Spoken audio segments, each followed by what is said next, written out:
అస్సలాముఅలైకుం వరహ్మతుల్లాహి వబరకాతుహు ఔజుబిల్లాహి మినశ్శైతానిర్రజీం బిస్మిల్లాహిర్రహమానిర్రహీం. సూరా 114 అన్నాస్ 1-6 ఆయాతులు. అన్నాస్ అనగా మానవులు. పరిచయం. శైతాన్ నుంచి అల్లాహ్ శరణు కోరుకోవాలని ఈ సూరా ముఖ్యంగా బోధించింది. ఈ సూరాలోని మొదటి ఆయతు మొదలు అనేక ఆయతుల్లో ఈ సూరాకు పేరుగా పెట్టబడిన పదం నాస్ మానవులు ప్రస్తావనకు వచ్చింది.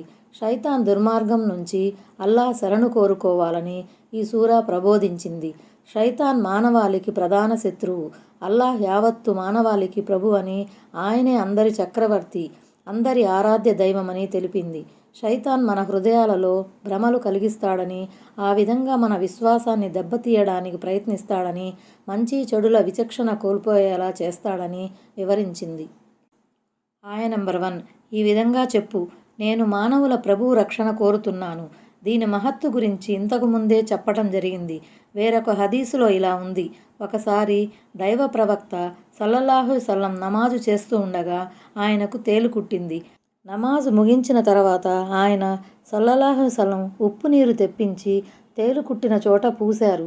ఆ తర్వాత ఆయన సల్లల్లాహు అలైహి వసల్లం కుల్ హు అల్లాహు అహద్, కుల్ ఔజు బిరబ్బిన్నాస్ సూరాలు పఠించసాగారు. ప్రభువు రబ్ అనే పదం చాలా విస్తృత భావంలో ఉంది. మనిషి తల్లి కడుపులో పడినప్పటి నుంచి ఆయన అతన్ని పోషిస్తాడు, అంచెల వారీగా అతన్ని తీర్చిదిద్దుతాడు. ఆ విధంగా మనిషి పెరిగి పెద్దవాడవుతాడు. మరి ఈ నిర్వహణ, పరిపోషణ కొందరికి మాత్రమే ప్రత్యేకం కాదు. సమస్త మానవులకు వారికి కావలసిన వాటిని సమకూరుస్తాడు. కేవలం మానవులకేనా అంటే మానవులకు మాత్రమే కాదు, సమస్త సృష్టిరాశులకు ఆయన పోషకత్వం వర్తిస్తుంది. ఈ సూరాలో మాత్రం ఒక్క మానవుల విషయమే ప్రస్తావించబడింది. ఆయ నంబర్ 2. మానవుల చక్రవర్తిని. సమస్త జనుల జీవికకు కావలసిన వస్తు సామగ్రినంతటినీ సమకూర్చి వారిని నిత్యం కనిపెట్టుకుని ఉన్నవాడు మాత్రమే వాస్తవానికి ఈ జగతికి పాలకుడు, చక్రవర్తి, రాజాదిరాజు కాగలుగుతాడు. ఆయ నంబర్ 3. మానవుల ఆరాధ్య దైవాన్ని ఆశ్రయిస్తున్నాను. సమస్త జగతిని నడిపేవాడు, సమస్త విశ్వానికి సామ్రాట్టు అయినవాడే జనుల దాస్యానికి, ఆరాధనలకు అర్హుడు కాగలడు. అందువల్ల నేను ఆ గొప్ప శక్తిమంతుని శరణుజొచ్చుతున్నాను. ఆయ నంబర్ 4. దురాలోచనలను రేకెత్తించి తప్పించుకునేవాడి కీడు నుండి.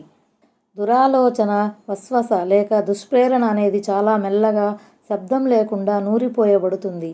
శైతాన్ కూడా మనిషి ఆంతర్యంలో ఎంతో చాకచక్యంగా, తెలియకుండా ఈ దుష్ట భావాలను కలుగజేస్తాడు. ఖన్నాస్ అంటే జారుకునేవాడు, తప్పించుకునేవాడు, వెనక్కి తగ్గేవాడు, మరలిపోయేవాడు, తోక ముడిచేవాడు అని అర్థం. ఈ గుణాలు శైతాన్లో పుష్కలంగా ఉంటాయి. ఈ ధూర్తుడు దైవనామస్మరణ జరుగుతున్నప్పుడు మెల్లగా జారుకుంటాడు. దైవ ధ్యానం పట్ల ఏమరుపాటుకు లోనైనప్పుడు అమాంతం మనిషి మనసును ఆవరిస్తాడు. ఆయ నంబర్ 5. వాడు జనుల హృదయాలలో దురాలోచనలను రేకెత్తిస్తాడు. ఆయ నంబర్ 6. వాడు జిన్ను వర్గానికి చెందినవాడైనా సరే, మానవ వర్గానికి చెందినవాడైనా సరే, దురాలోచనలను రేకెత్తించే వారిలో 2 రకాల వారున్నారు. మొదటి రకం, మానవులను పెడత్రోవ పట్టించే శక్తిని దేవుడు జిన్నుల్లోని శైతానులకు ఇచ్చి ఉన్నాడు. అదీగాక ప్రతి మనిషి వెంట ఒక శైతాను ఉంటాడు. వాడతన్ని ఎంతసేపటికి మార్గం తప్పించేందుకు యత్నిస్తుంటాడు. ఈ విషయాన్ని దైవ ప్రవక్త సల్లల్లాహు అలైహి వసల్లం తన సహచరులకు తెలియజేసినప్పుడు, ఓ దైవ ప్రవక్త సల్లల్లాహు అలైహి వసల్లం, వాడు తమరిని కూడా వెన్నంటి ఉంటాడా అని సహచరులు అడిగారు. దానికాయన సల్లల్లాహు అలైహి వసల్లం, అవును, నా వెంట కూడా ఉంటాడు. అయితే వాడికి వ్యతిరేకంగా అల్లాహ్ నాకు తోడ్పడ్డాడు. అందువల్ల వాడు నాకు లొంగిపోయాడు. వాడు నాకు మంచిని గురించి తప్ప మరే విషయంలోనూ శాసించడు అని బదులిచ్చారు. అలాగే వేరొక హదీసు ప్రకారం దైవ ప్రవక్త సల్లల్లాహు అలైహి వసల్లం ఏతెకాఫ్లో ఉండగా ఆయన్ని పలకరించటానికి ఆయన సల్లల్లాహు అలైహి వసల్లం ధర్మపత్ని హజరత్ సఫియా రజియల్లాహు అన్హా మస్జిద్కు వచ్చారు. అది రాత్రి సమయం. ఆయన సల్లల్లాహు అలైహి వసల్లం ఆమెను ఇంటి దగ్గర వదిలిపెట్టడానికి ఆమె వెంట నడిచారు. దారిలో 2 అన్సార్ సహచరులు ఎదురుపడ్డారు. ఆయన సల్లల్లాహు అలైహి వసల్లం వారిని బిగ్గరగా పిలుస్తూ, ఈవిడగారు ఎవరో కాదు, ఈమె నా ధర్మపత్నియగు సఫియా బింత హుయ్ అని వివరించారు.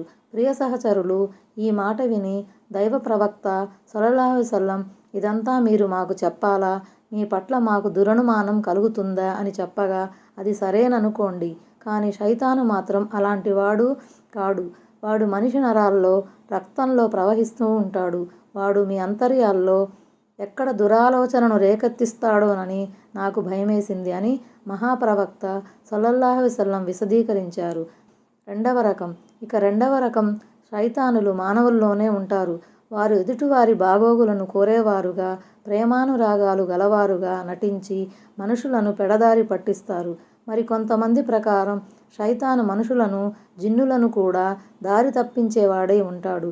జిన్నులు కూడా శైతాను మాయమాటలకు, దుష్ప్రేషణలకు మోసపోతుంటారు. అస్సలాము అలైకుం వరహ్మతుల్లాహి వబరకాతుహు.